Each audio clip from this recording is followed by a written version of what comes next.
நீங்களும் ஜிஜி மோஸ் ப்ரோ 3ல இந்த மாதிரி ஃபாஸ்ட்டாக எமோட் பண்ணணுமா? நான் சொல்கிற சிம்பிள் ஸ்டெப்பை மட்டும் ஃபாலோ பண்ணுங்கள். ஃபஸ்ட்டு ஒரு ட்ரைனிங் மேட்ச் போட்டு ஸ்டார்ட் பண்ணி உள்ளே போயிருங்க. அப்புறம் செட்டிங்ஸ்குள்ளே போயிட்டு ஹச்டிக்குள்ளே போய்க்கிறங்க. இருங்க வரேன். ஹச்டியில் போயிட்டு இந்த ஜிஜி மோஸ் லோகோவை டச் பண்ணுங்கள். எடிட் கீ மேப் கொடுங்க. ஆடு கம்பவுண்ட் கொடுத்தீங்கன்னா மேக்ரோ இருக்கும், அதை தொட்டு எமோட் கிட்ட வச்சு டேப் பண்ணுங்கள். டேப் பண்ணிங்கன்னா இந்த மாதிரி ஒன்று ஓப்பன் ஆகும். அதில் ரெண்டாவது ஆப்ஷனில் ஒரு கீ செட் பண்ணுற மாதிரி இருக்கும். நான் டீன்னு ஒரு கீ செட் பண்ணிக்கிறேன்.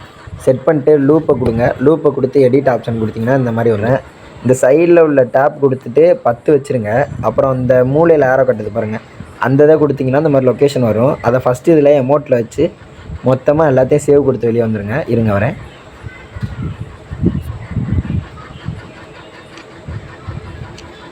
இப்போ டீயை தொட்டாலே டேப் ஓப்பன் ஆயிரும். நீங்கள் திரும்ப ஜிஜி மோஸ் லோகோவை தொட்டு எடிட் கீ மேப் கொடுங்க. கொடுத்துட்டு அங்கே எமோட் கிட்ட வச்ச மேக்ரோவில் டபுள் டேப் பண்ணுங்கள். பண்ணிவிட்டு திரும்ப எடிட் கொடுத்துட்டு இங்கே டேப்புன்றிருக்க திரும்ப தொட்டு இதையும் 10லேயே வச்சுருங்க. 10ல் வச்சுட்டு அந்த ஆரோவை தொட்டிங்கன்னா இந்த லொக்கேஷன் வரும். அது உங்களுக்கு எந்த எமோட் போடணுமோ அந்த எமோட்டில் தூக்கி வச்சுருங்க. நான் சிரிக்கிற எமோட்டில் வச்சு மொத்தமாக சேவ் கொடுத்து வெளியே வந்துடுறேன். அவ்வளோதான். இனிமேல் நீங்கள் கொடுத்த கீயை ப்ரெஸ் பண்ணாலே சிம்பிளாக ஃபாஸ்ட் எமோட் வரும். Bye guys.